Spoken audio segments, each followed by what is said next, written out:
You still had it today? Hey, what's happening? Look, now, I never heard of one of these things before. Oh, first and foremost, my name is Charlamagne the God. Hello. This is my lovely assistant, Paige O'Donnell. Hi, guys. POD, pod with no cash, white girl with no ass. And my book, Black Privilege, Opportunity Comes to Those Who Create It, will be out April 18th. And we're doing a live online book signing. I never even heard of one of these things before. And you're doing it. I'm doing it. I saw my guy Bobby Bones do it, and basically what it is, people went to seethesignedbook.com and Premier Collectibles, right? Premier Collectibles, and they pre-ordered the book. And when they pre-ordered it, I'm going to sit here and sign the book for the people that pre-ordered. And if you want to get a copy signed, go to seethesignedbook.com right now, or go to Premier Collectibles, all the same thing, and you can pre-order a book right now as I'm sitting here, and I will sign the book for you. Okay? Yep. Now, we're on YouTube, the Breakfast Club YouTube page. We're on my Facebook page. So you know how that goes. If you got questions, you can send them through right now. You know I love to answer questions. You know I love to talk to the people. And let's get started. What do we got first, Pager? So you have a couple questions if you want to start answering those, unless you just want to let people know a little bit about your book. Give them a little bit if they don't know already. Well, first of all, can we zoom in on this? Look at this lovely picture that I'm about to post to my Instagram. I can't see it. That's can you zoom in? You see who that is? That's the Godiva chocolate goddess, Kelly Rowland. She's holding a copy of my book, Black Privilege, and I'm holding a copy of her book, Whoa Baby. I just saw Kelly a little while ago. Her book is out April 11th. We was having a discussion because I had her sign her book for my wife, because Kelly is really saying some things in her book, and she's talking about how her private parts were damaged after she had her baby. And my wife kind of felt the same way. Yeah. Do you know how badly? What you mean? There's so many gross things that happen. You've had a baby? I didn't know about. No, but your wife told me about it. Oh, I'm about to say, nobody came in you yet, Paige, for you to know about having babies. All right, we don't need to talk about that. Tanisha from Norfolk, Virginia said, what advice would you give another person who is young and successful that may enlighten them from your experience? Well, if you're young and successful, why do I have to about gratitude? So I think the most important thing when it comes to, I guess, having success and maintaining it, is be a nice person, man. That's what my grandma always told me. Manners will take you where money won't. My grandma always told me that. So why switch up just because you get a little money, I guess? And my father used to always tell me that anybody who obtains some type of success or gets a little bit of money and switches up and changes who they are, they never knew who they were to begin with. What happened? You can put them down there. Put them on the floor? No, on the stool over there. What? Right there. Oh, I want to show y'all something else. Can I show y'all something else before we continue this signing? Yeah, we should talk about this. This is on the inside book cover, right? You see this? This is a poster that you can hang up on your wall, because I believe in the power of vision boards, and I feel like this illustration serves as a vision board. First of all, I got to salute my man, Sanford Green. Sanford Green, as you know, I'm a big comic book head. I love Marvel Comics. One of my favorite all-time Marvel comic characters is Luke Cage. I was on Luke Cage and Power Man way before there was a Netflix series, and Sanford Green actually draws the Power Man and Iron Fist comics for Marvel Comic, and he's from South Carolina. And anytime I can get somebody from my home state or somebody that's down with me a check, I will. So I had him draw this illustration. And if you look at the illustration, you see all of these poor and disenfranchised minority kids, and they're getting laughed at by, you could say the elitist kids, and they educate themselves and they start to learn about themselves and they get knowledge of self, and then they become superheroes. So basically, that's what the whole concept of black privilege is. Black privilege is knowledge of self, knowing who you are, knowing what you stand for, knowing your ancestral greatness, and capitalizing off of that, okay? Because that's what I did. I had books that I read when I was younger that changed my life, whether it was From Niggas to Gods by Akil, the autobiography of Malcolm X, The Four Agreements as I got a little older, Rhonda Byrne's The Secret. Like, those are just books that enlightened me. Are You There, God? It's Me, Margaret. Because that was the first time I had read a book where somebody was openly talking about spirituality and, talking to God. And you talk about that in your book, why you started to read so much. Can you tell them why? Give them a little snippet about your mom. Because my mother was an English teacher. And being that she was an English teacher, she would keep some type of literature in my face, whether it was, and she was a Jehovah's Witness, so it'd be like Watchtowers and Awakes. And, you know, we had the Book It program in elementary school, so I used to read 4 books in a week. And, you know, when you read those 4 books, you get a free pizza. And, you know, growing up on the dirt road in Mounts Corner, the only things that used to help me transcend my circumstances, the thing that used to help me imagine, you know, being in bigger places was books and music. So that's why I would read so much. It was like an escape. All right, so we have a lot of other questions. Talk to me. Talk to me, Jermaine Paige. from And- St. Louis. And go to seethesignbook.com right now. Get a book. And pre-order a book so I can sign it for you while I'm sitting here. All of these books are pre-ordered already. Jermaine said, when did you feel like you found your purpose, and how was your life impacted in how you carry yourself or who you associate with from that point, if at all? I think purpose, when did you, well, salute to Jermaine in St. Louis. When did you feel like you found your purpose? I feel like I'm still searching for my actual purpose. I do know that my purpose has nothing to do with me. I do know my purpose comes in service to others. That's why, you know, being a radio personality is such a great thing, because when you're a radio personality, you're actually a public servant. Like, you're here to serve the needs of the public. Like, whatever the public is into for that moment, you know, you're here to present that. And also giving the public things that they don't think they need, you know, introducing them to people that they may never have heard of, or introducing them to people that they may not be in tune with. So I feel like, you know, true purpose comes in service to others. So I think that's, when you say find my purpose, like, I think I found that, because I know that I'm a radio personality and I'm a public servant. Like, we're here to serve the needs of the public. And how is your life impacted and how you carry yourself or who you associate with? I mean, I talk about that in my book, man. Like, growth is very important. And if you're not politicking with people that can help you grow in some way, shape, or form, you got to cut them off. That's why I never believed in that whole no new friends philosophy. I hate that philosophy. I think it's stupid.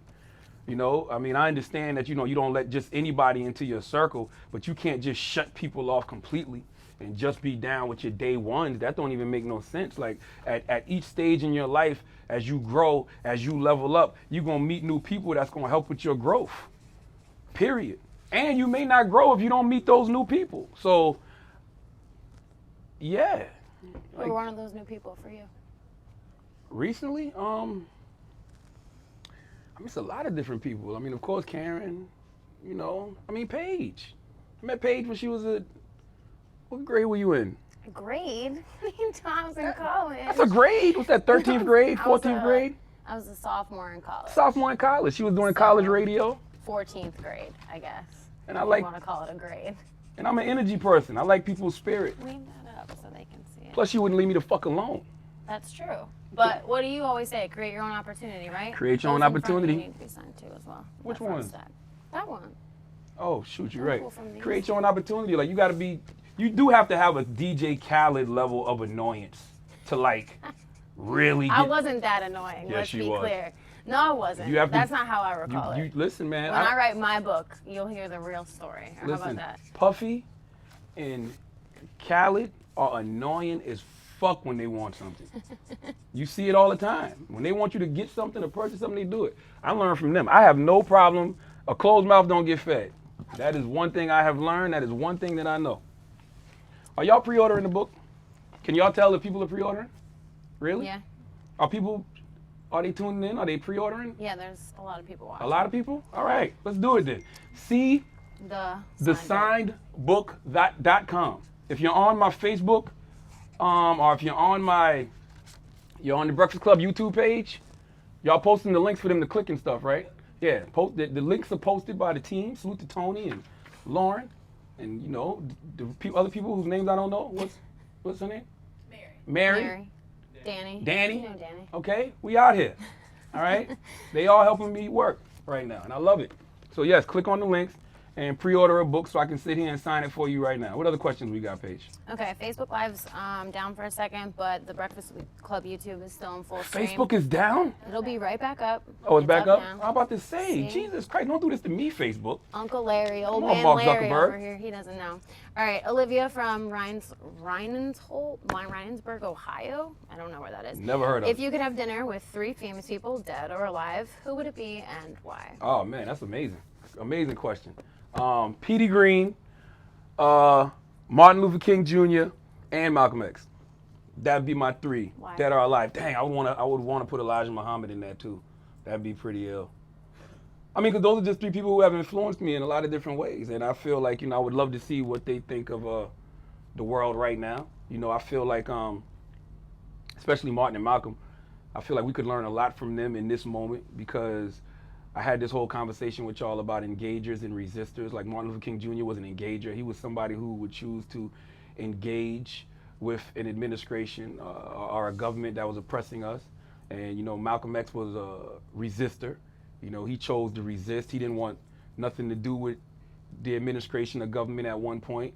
And I feel like neither one of them were wrong in their methods. I kind of feel like you need both of them. I feel like you need Martin Luther King Jr. who will sit down and, kick it with the government, kick it with the administration. And when he gets, when the government to do the things that we need him to do, we need them to do, when they put that on paper, if they don't stand by that, then that's when you call in the resistance. That's when you say, hey, Malcolm, you and the gang go in there and raise some holy hell.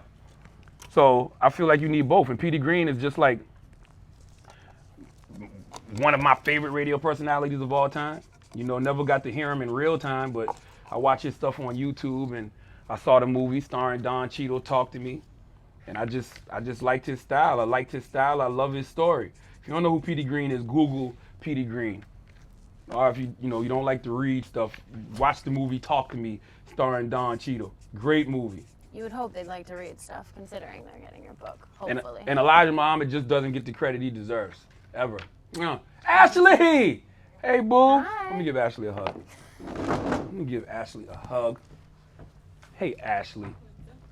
Well, I How are you? clearly. You good? What's going on? Normal hug, my phone. Oh, my bad. There are no normal hugs with him, Say hi to the people, Ashley. You're on YouTube and Facebook and all kind of stuff right now. whether you like it or not. Hi, everybody.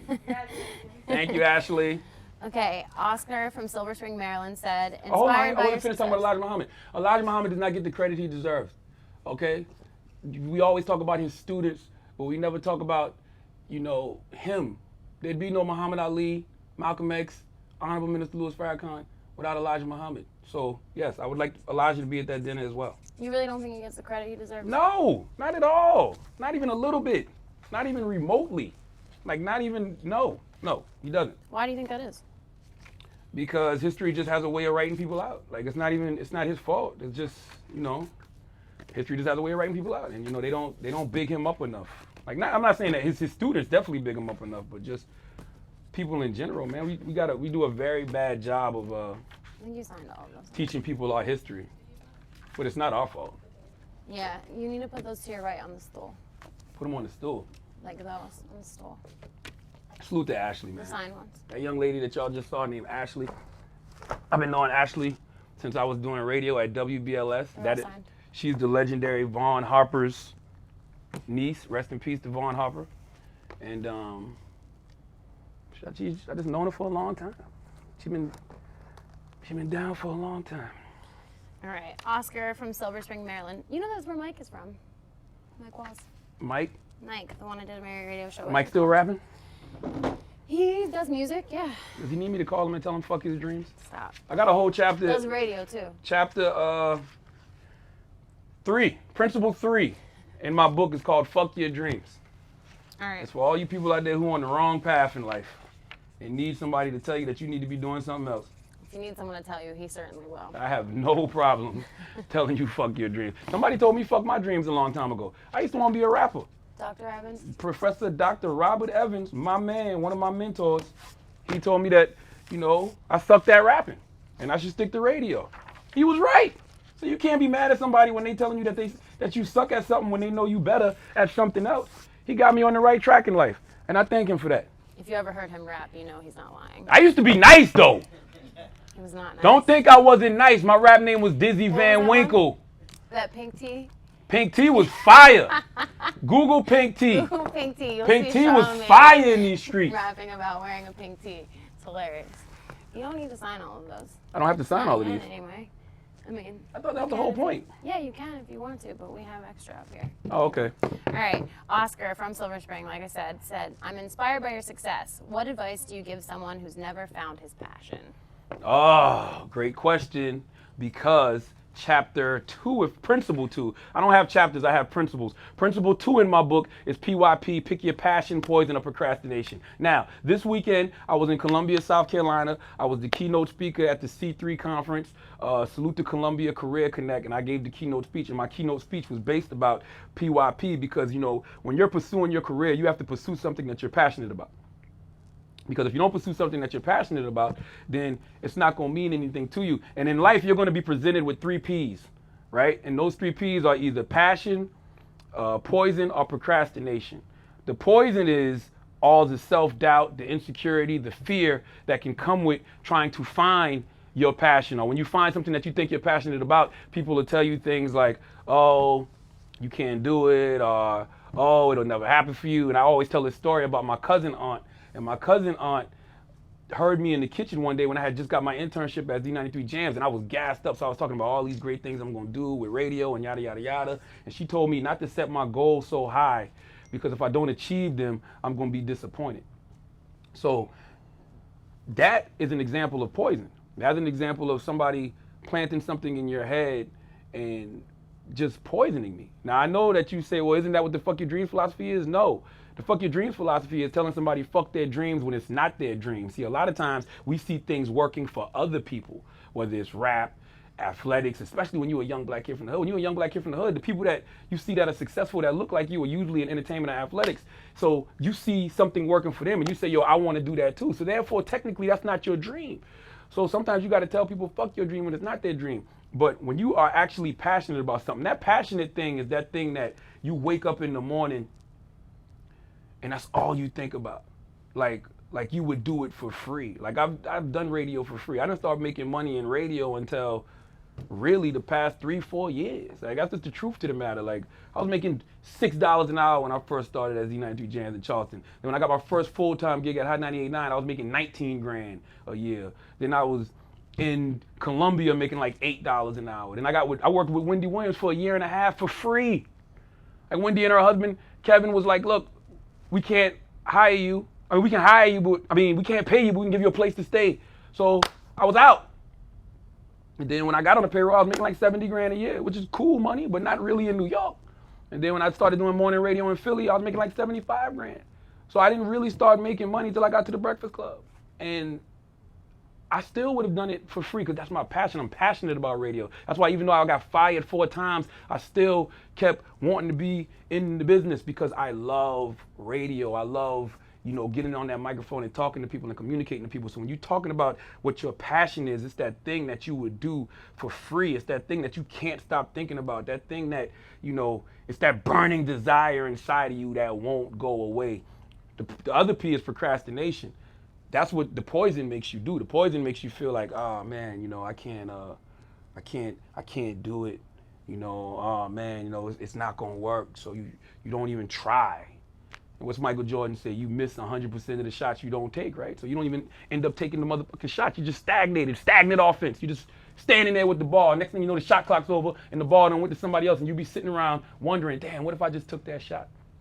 So my advice for someone who's never found his passion is, you probably already found it, but you keep dismissing it. But I guarantee you it's that thing that you can't stop thinking about, that thing that you would do for free, that thing you wake up in the morning and say, damn, this is all that's on my mind. That is your mother effing passion. So, Oscar, I don't know how old you are. Keep searching until you find it. Okay, I think you should pick the favorite part of your book and read a few lines about it. The favorite, what's the favorite part of my book? Damn, that's a good, I would have to say that my favorite part of the book is probably the end. It's one of my favorite parts. It's called Remember, Remember. And I get to break down my Lion King theory, because I always say that the Lion King is the story of black people in America, because if you watch the Lion King, in the beginning it's a lot of Eastern civilization symbolism, and you see Simba being held up in the air when he's born, and everybody knows he's the heir to the throne. And then when he gets ran out of Pride Rock, like the sun is setting, so the sun rises in the east and sets in the sun rises in the east and sets in the west. So he's running and the sun is setting. What did I say? The sun rises in the east, sets in the west, right? Isn't it west to east? Sun rises in the east, sets in the west. Sets in the west. Yes. Right. White people don't know nothing. So listen, he's running towards Western civilization, which is America. And then when he gets there, he's befriended by Timon and Pumbaa, which is a pig and a rat. And the pig and the rat, are like two of the foulest creatures on the planet. They see Simba, they're terrified of Simba when they see him, but then they realize Simba doesn't even realize he's a lion. He has no idea.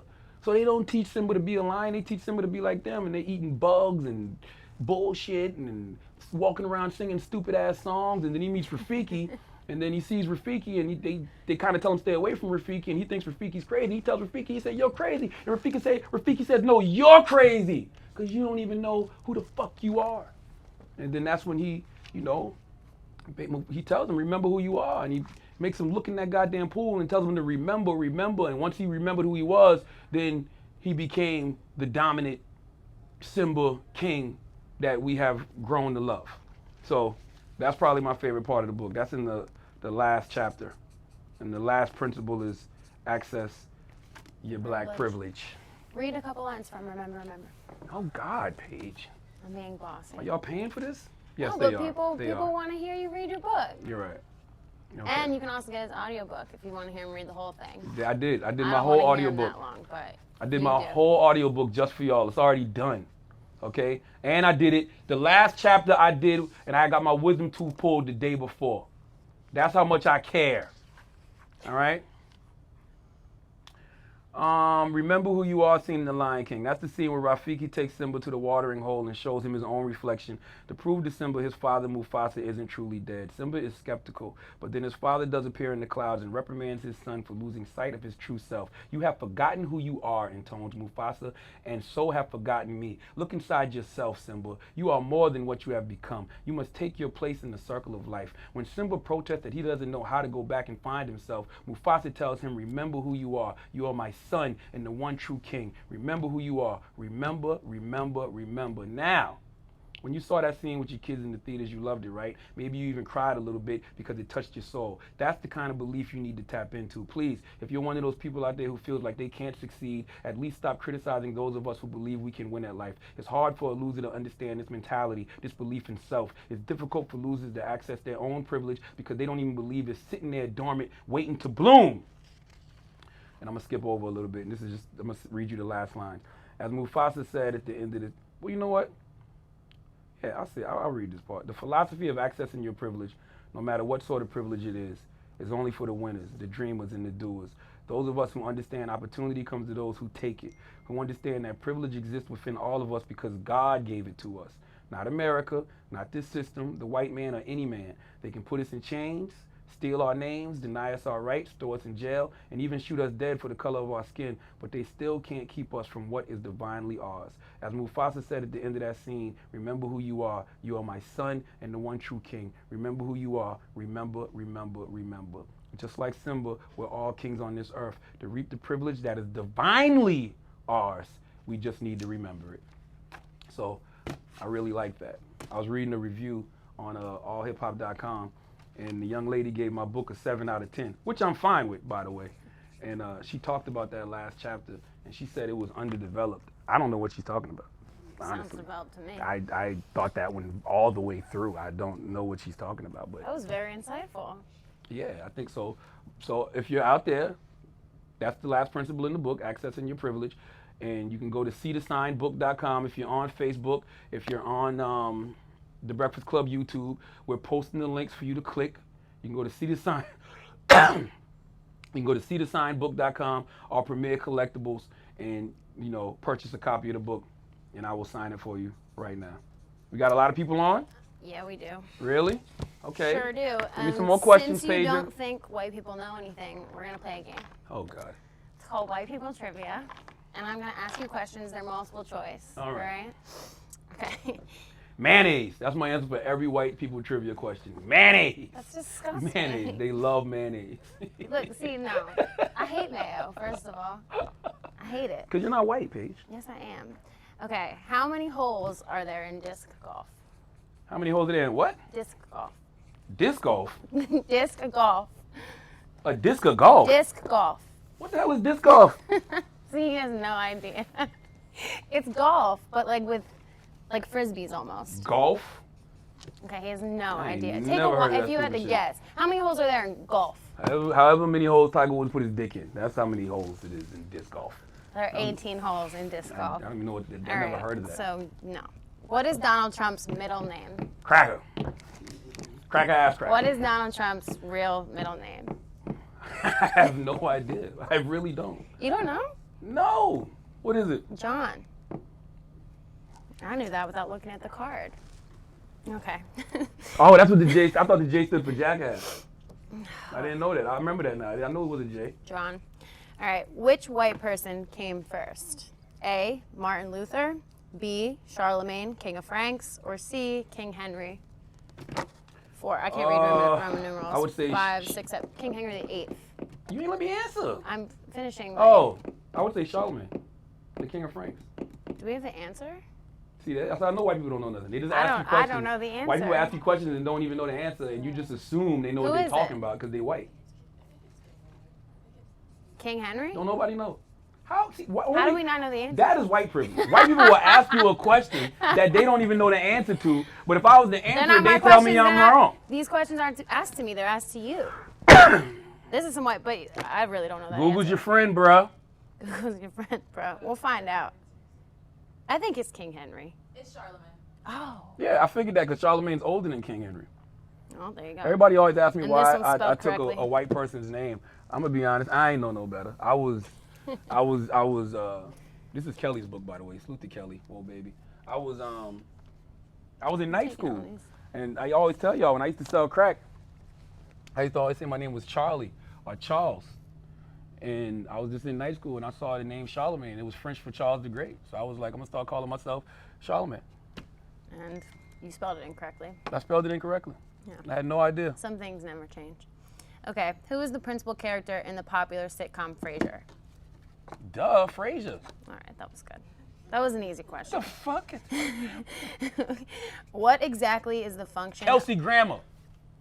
Kelsey, you lucky. I want to catch your fade because you canceled Girlfriends, but then I talked to my man Prentice Penny, and he told me that you had nothing to do with that. You was just collecting a check at that point because you just abruptly canceled Girlfriends, and those of us who used to love Girlfriends need closure. So I always said that if I caught you in the street, I was going to give you the fade, but it's not your fault, Kelsey. God bless you. I didn't know the answer to this question either, but I'm also not a Harry Potter fan. So what exactly is the function of a rubber duck? I have no idea. My daughter can answer that. My daughter is 8 years old and has read every Harry Potter book and watched the movie. And the new book, which is actually a screenplay, and those are hard to read. My daughter's a genius. She's brilliant. You have no She was idea. reading it to me in Anguilla when we were on vacation. She's a genius. You have no idea. All right, well, that was a quote from Harry Potter, and I'm sure she would have been able to tell you that. But what country dominated both men's and women's curling in the 2014 Sochi Winter Olympics? This is really some white people shit. I don't even know what you're talking. I really have no idea. Do you know what curling is? Like dumbbells? No, it's that thing where right? I'm right. It's the thing where they push it There you go. White people asking things that they don't even have knowledge of. it's like on ice, right? This is what I'm talking about. This is what I'm talking At least about. I knew what it was. This is why Canada. This It is was why Canada. black and white people communications don't go well. We communicate well. No, because they were friends. But imagine I'm just sitting there talking to some random white person I don't know, and they're talking to me about all of this stuff that I don't know nothing about, but they don't know nothing about either. So why are we talking about this? Let's talk about things we know. These are, I guess, culturally white things. All right, you need to know what this is. That's If the you other thing don't- too. Everything. Oh no, that's not true. I was about to say everything isn't black or white, but I mean there is some things that are culturally Some Caucasian. things. Some of Yeah. these things are culturally Caucasian. All right, Monty Python is A, a snake found in Guatemala. Rockstar.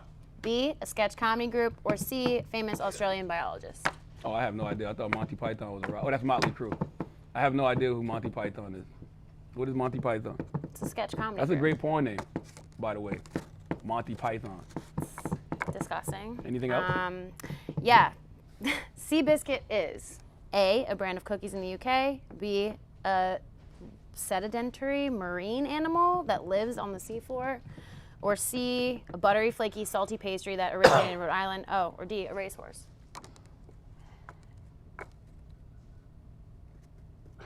You really don't know? Is it a racehorse? Yes. Come on. There's a movie. Seabiscuit. I would never watch a movie called Seabiscuit. Why not? Because it sounds stupid. Like, I don't... That's... You know what biscuits are? Biscuits are nigger cookies. Popeye's chicken and nigger cookies. Now, if the movie was called Nigger Cookies, I'd watch it. See nigger cookies, I'd be Yeah, all but it's not into about it. a cookie. Okay. It's about a horse Seabiscuits? named Seabiscuit. Not my cup of tea. All right. Who won the 2016 Stanley Cup? What? The Stanley Cup. Do you know what the Stanley Cup is? Hockey. Thank you. All right. Who won it last year? You don't know. No, I don't. Who watches hockey? I don't watch Everybody. I don't watch no goddamn hockey. Only thing I used to like about hockey was the jerseys back in the day. Because all the rappers used to rock the jerseys. The Wayne Gretzky, the Mario Lemieux. That's it. Pittsburgh Penguins hockey jersey. New Jersey Devils hockey jersey was popping. The Rangers jersey was popping. That's all I know. It was the Penguins. The Penguins won last year? Yeah. Wow, the Penguins have been winning for a long time. Haven't they they're always good. won championships? They're good. I know that much. I'm not a Okay. huge hockey fan, but I know they're really Mario good. Lemieux still play? But that's way old school. I don't know. Mm. You're old though, so that would make sense. I am. Who was Queen Elizabeth's father? You know this. No, I don't. Charlamagne. Why the hell would I know who Queen Elizabeth King is? George. All right. We're done with white people trivia. He doesn't know any of the answers. It's all right. No. Can we get back to the questions from the people? Sure. The people who are buying the book Okay. at seethesignedbook.com. James from Orlando, Florida said, in retrospect, is there a question you wish you would have asked? What are you This is not properly worded, James. All right, in retrospect, is there a question you So somebody might say something and I might want to have a follow-up, but then Angela might come in with her question, or Envy might come in with his question, so we may not get back to the follow-up question that I want to ask or whatever. So yeah, when you go back and you watch old game tape, you watch old interviews. Thank you very much. When you watch old, interviews, and you're like, yeah, whenever you're watching interviews back, you always say, damn, I wish I would have asked that question. I wish I'd have said this. I wish I'd have said that. Always. It's always like that. is there a specific one that you have?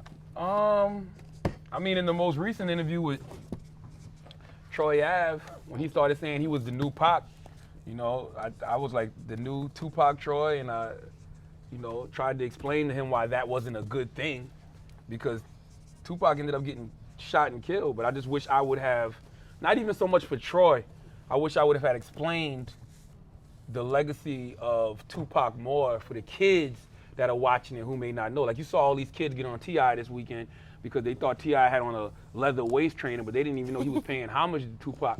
And I think that it's very important to note that Tupac, was quote-unquote thug life, but that's not why Tupac is considered a great man. That's not why he's really considered one of the greatest rappers of all time. It was the fact that he was socially conscious. It was the fact that he stood for something. It was the fact that he cared about the community, that he cared about people. I mean, damn, Tupac shot 2 undercover cops because he didn't even know they were cops. He just saw 2 dudes assaulting a brother, and he jumped out to help him. Straight up, straight like that. It's like, Tupac was a different type of individual, man. Like, they don't make him like Pac, period. So it takes more than just being a criminal to be Tupac. Like, that's man, I'm gonna tell you something, man. I put this on social media the other day, and I really mean this shit, man. I feel like the celebration of gangster, the celebration of the criminal culture, the celebration of the gangster lifestyle, the celebration of the drug culture, I really feel like that shit ruined the generation the way the damn crack era ruined the generation, because you got all of these dudes who be so focused on being gangsters and so focused on being thugs and so focused on being hood. Like, why isn't anybody focused on just being a man? We talk about being real. Like, what is real? Real is just being who and what you are, regardless of what it is. If you wake up every day and you work at Chick-fil-A and that's your job, and you love it, and you go there with a smile on your face, because Chick-fil-A workers are the happiest. You go there with a smile on your face, and you live in your life, and you take care of your family, you taking care of your kids. That's real to me. Like, real ain't this criminal shit. Like, somewhere along the line, we made it seem like being criminal was real. Like, yeah, the more felonies you commit, we applaud people who went to jail, but not people who graduated from college. Like, it's really a warped mindset. So, you know, like I said, you just got to be more than a criminal or do more than get shot to say you the next Tupac. Like, nah. People who work at Chick-fil-A, by the way, are saints. God bless They you. are. God bless them. They're angels. Angels without wings. All right, I'm probably butchering this, but Sahib from the Bronx, New York. Salute to the Bronx. What are you doing The Bronx daily? is the craziest place in America. The Bronx and all of Florida. Just watch any news blotter. Watch any news blotter and you will see that all the craziest stories happen in the Bronx. That's not true. That is absolutely true. Salute to right. Jesus and Mero and Remy Ma. Who's and those Fat over Joe there? and Big Pun. You're going to block your beautiful That's the Bronx. face. All right, well, anyway, Sahib from the Bronx said, what are you doing daily to ensure your growth and development continues as a leader? Ah, great question. And how? Great question. I got a principle for that. My principle for that is principle 4, there are no losses, only lessons, and actually principle 7, give people the credit they deserve for being stupid, including yourself. And what I mean by that is the learning process never stops, ever. Like the know-it-all knows absolutely nothing. I approach every day like I don't know shit. I'm being honest. I don't claim to know everything. I don't try to know everything. I have experiences. I have things that I've been through. I've got lessons that I've learned in life that I strive to share with other people, but I'm always open and receptive to new information. That goes back into the whole no new friends thing. That's why you gotta meet new people and you gotta have, new friends and new associations, because that is what helps you to grow. That's what helps you to learn. So, Saeed, what am I doing daily to ensure growth and development continues as a leader? It's just by building with other people who I feel like are leaders, or just building with other people who I know are way smarter than me. If you're the smartest person in the room, then you're in the wrong room. Like I like this. I actually like to shut the fuck up and listen more than I like to talk, contrary to popular belief. That's why, a lot of times people will talk about certain interviews we did, whether it was like with Dick Gregory or Michael Eric Dyson, or I love building with the Honorable Minister Louis Farrakhan. That's my OG on and off radio. But, people be like, I'm just listening. What am I supposed to say to people like that? I'm listening. That's what you're supposed to do when you're around elders.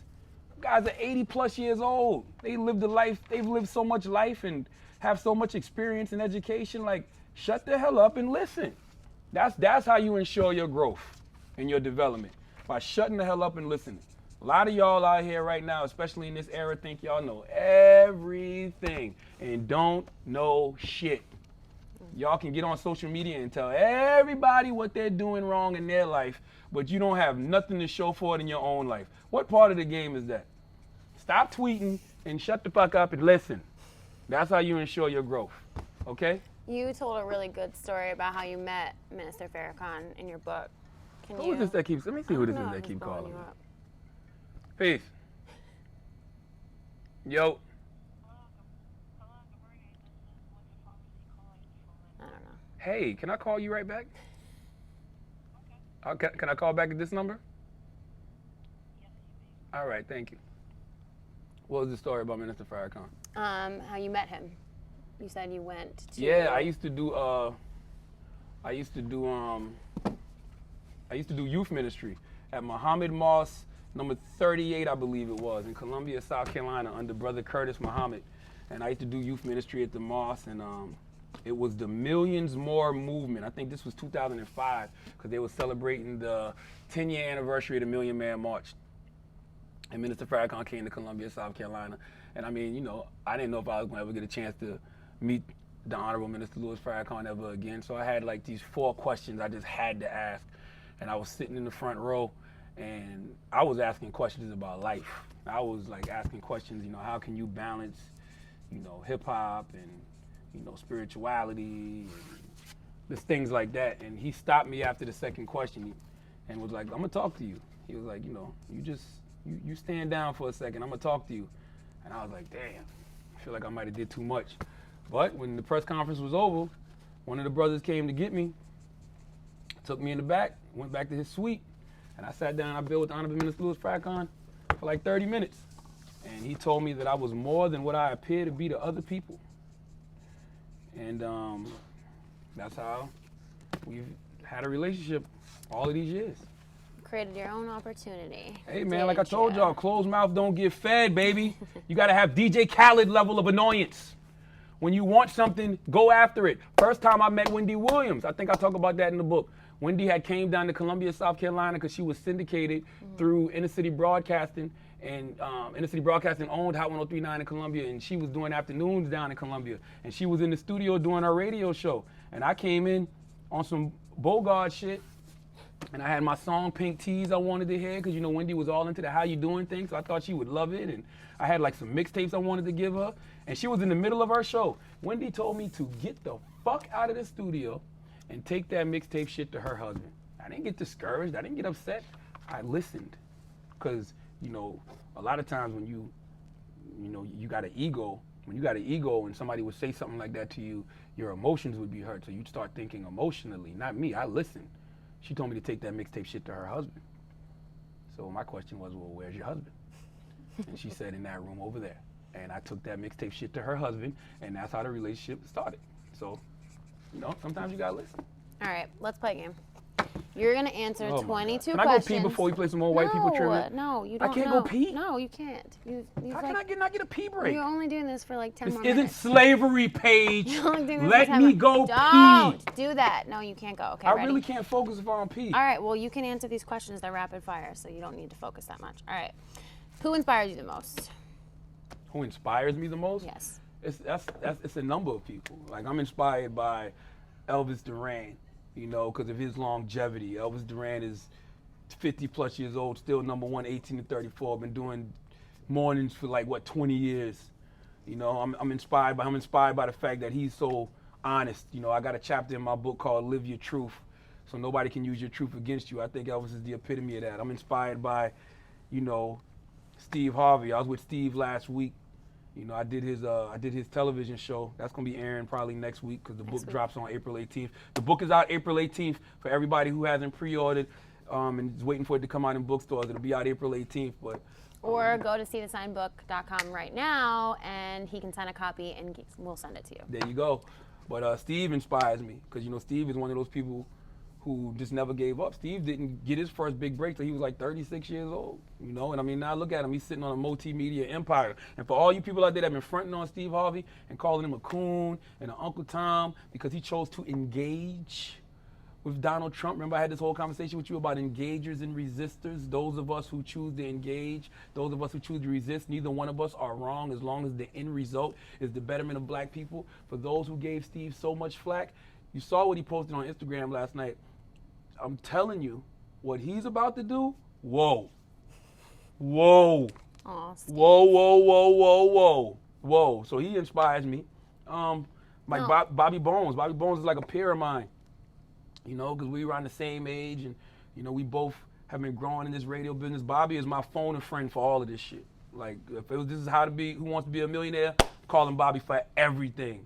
Bobby has put me on to who should be negotiating my contract for syndication.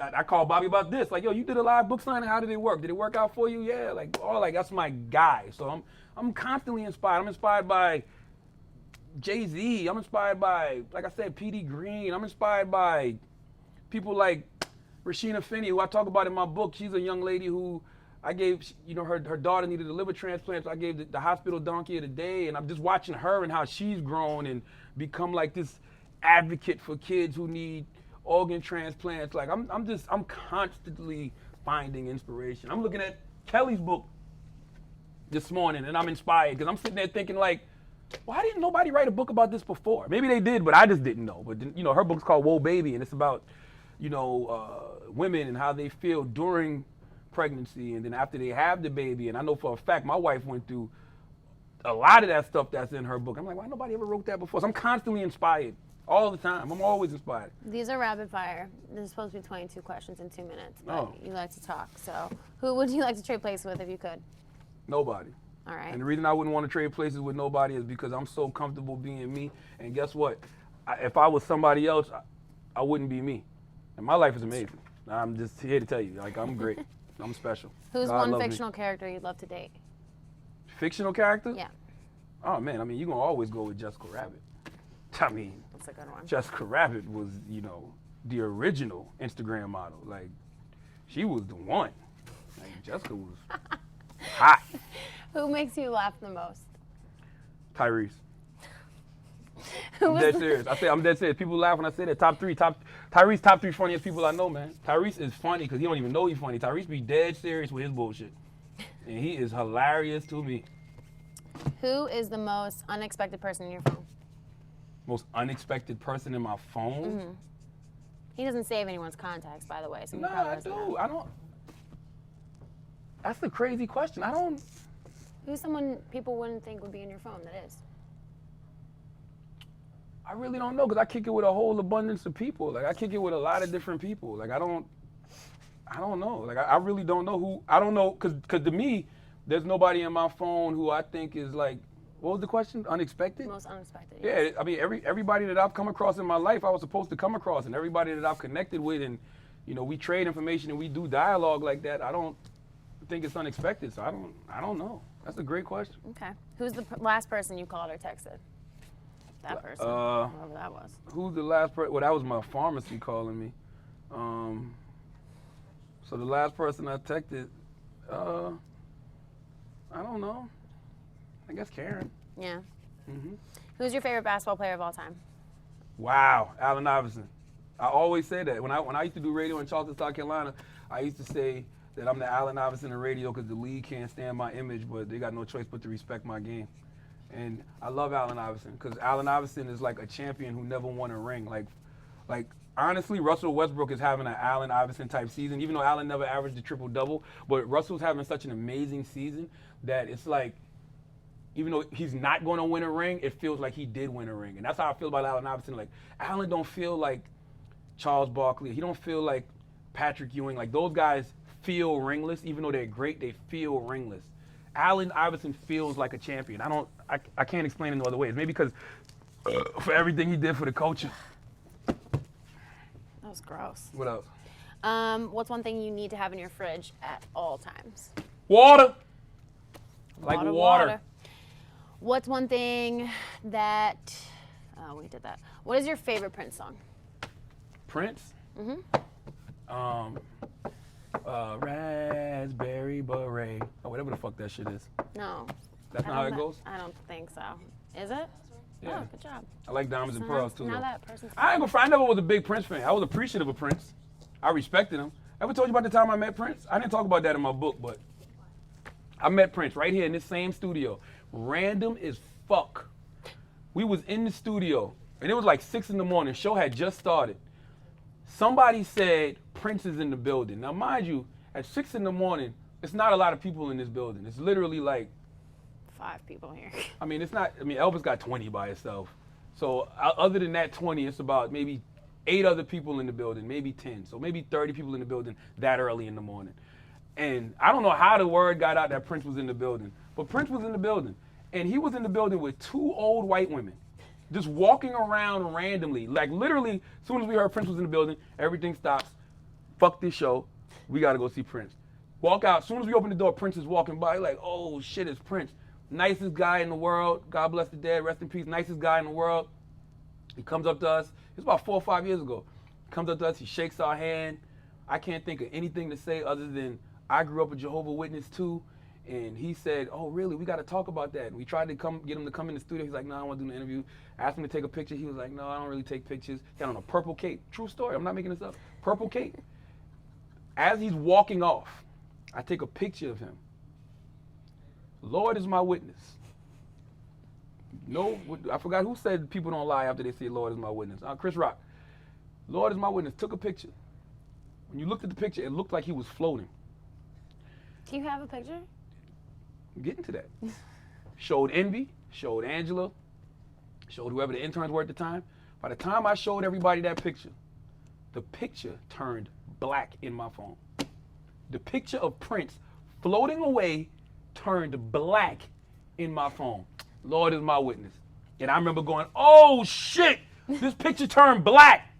Prince wasn't human, bro. Y'all can say what y'all want to say.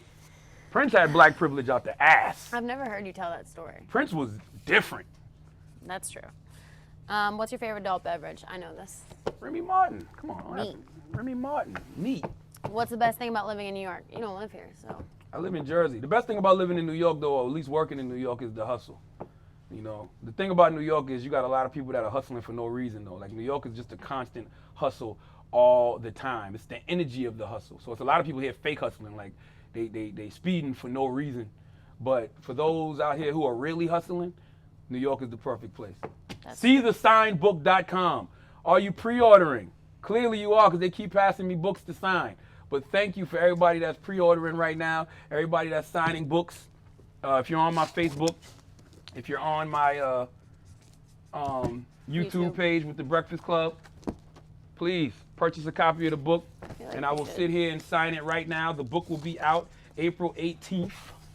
Okay, salute to my man Mike Kaiser, OG Mike Kaiser, Atlantic Records. Very stand-up brother. I talk about him in my book. You know, I always say you got to be of the industry or of the people, but there's more books? That's it?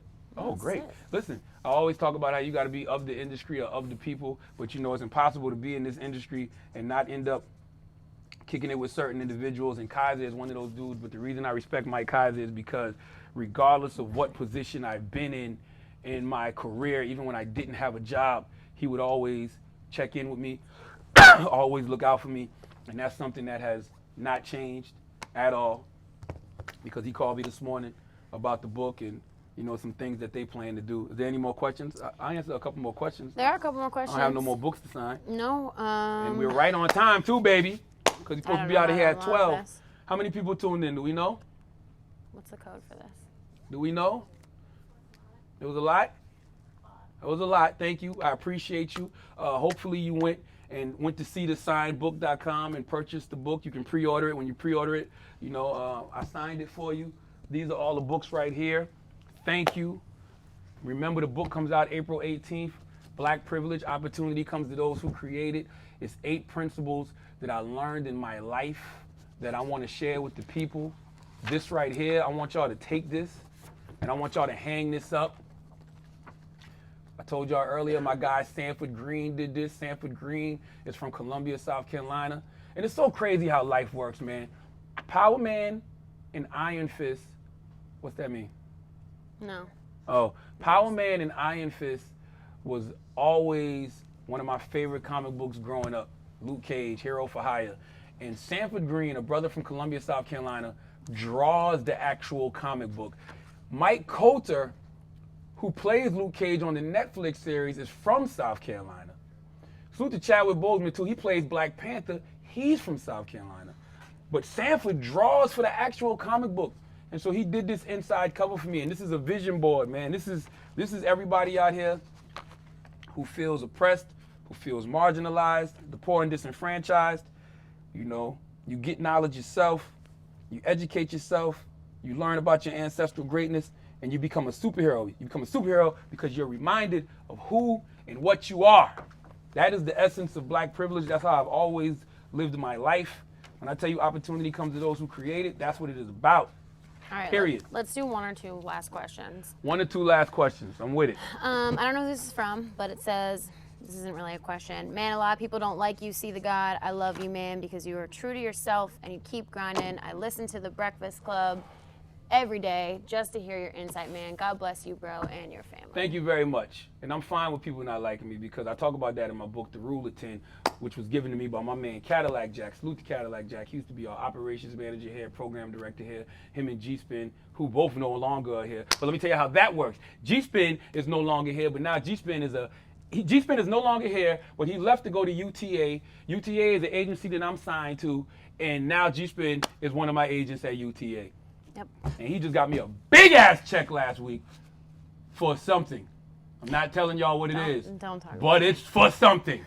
All right? That check is clearing this week. That's how you got to do. You got to create your own systems. That's what we doing. We creating our own systems, our own way to keep this money going in our communities, okay? My seed grow with his seed, marry his seed. That's how we keep Wu-Tang money all up in the family, okay? That's what Ghostface Killer said. All right, I like this last question a lot. Oh, I didn't tell you about the rule of 10 from Cadillac Jack, though. The rule of 10 is 3 people going to like it, 3 people not going to like it, and 4 people going to be on the fence about it. And my daddy, Larry Thomas McKelvey, always told me that you're never good as they say you are, and you're never as bad as they say you are. And Malcolm X said, if you don't have no critics, you likely don't have no success. So I welcome all critics. I was saying the other day, I got some consistent haters. Because when they gave me my own day in Columbia, South Carolina, on Saturday, April 8th, every April 8th in Columbia, South Carolina is now Charlamagne the God Day. When they gave me my own day, it's this one dude from Columbia who used to like me, but then all of a sudden he just stopped liking me throughout the years.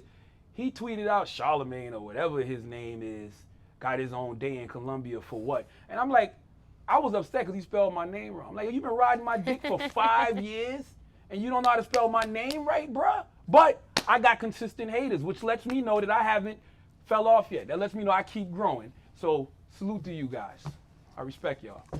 I have a feeling I know this answer, but Okay. this is the last question, and I really like it. So salute to Noah for this. Noah from Anniston, Alabama said, who was the hardest on you in your career? When I watch interviews, I don't see it as you being mean to a guest. I see it as tough love, which you received from somewhere before. Everybody.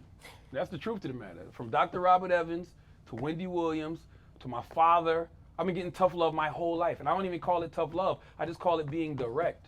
My father used to tell me you're going to end up in jail, dead, or broke sitting under the tree if you don't change your lifestyle. I remember one time my daddy told my mama, let's just kill him and get the life insurance, man. Because this shit ain't going to work out for him. Like, seriously. I remember Wendy, like I told you, Wendy told me from the day I met her, get the fuck out the studio. I remember one time when I was working with Wendy, Wendy told me, shut the fuck up and do things my way or leave. It's her show. I get it. Dr. Robert Evans was a hard guy on me, and I never looked at it as they were being mean to me. They were just, I guess that's what you call tough love. When you care, you're like that. Because the truth of the matter is, man, everybody is receptive to information different. You got to know how to communicate with people. My mom always told me and my daddy, we don't know how to talk to people. Am I tough on you, Paige? Yes, but only because he cares about me. Only because I care. And I'm not mean or rude or I'm just, this how things need to be done. This how you should be moving. And that's that. Simple and plain. I don't see nothing wrong with that. Me neither. You know? So listen, thank y'all for tuning in to this live online signing. I hope we sold a lot of books, man. The only thing I want to do with this book, I swear, is empower people. The only thing I want people to do from this book is read my experiences and, you know, learn something from them. I want this book to touch people the way that certain literature I read growing up as a child touched me.